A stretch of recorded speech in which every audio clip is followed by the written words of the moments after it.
filaments in there and mops it up right away.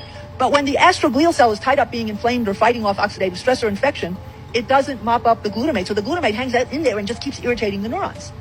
And so the normal housekeeping functions of glial cells get neglected. You have a reduction of brain repair chemicals like BDNF, and you start damaging the oligodendroglial cells, which insulate the white matter with myelin.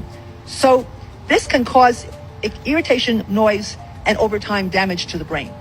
So this is a very important slide to understand. I want to tell you that this came from a paper on depression, but there's a huge overlap between what we know about cellular changes in depression and what happens in autism.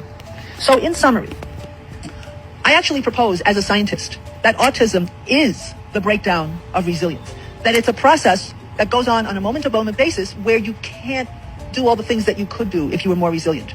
You have a loss of flexibility in the repetitive and restricted behaviors. This seems logical to be not a specific trait, but just what the brain does when its resilience is diminished.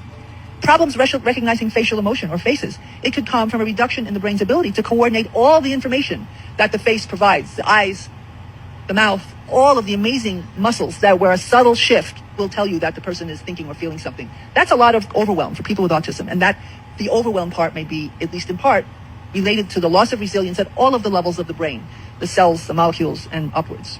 Problems communicating, problems in marshaling sufficiently complex resources, like the words you want in the right time, or the ability to coordinate all the incredible movements in your mouth. I once saw a video of a live MRI watching the way the tongue moved as someone was talking. That is complicated.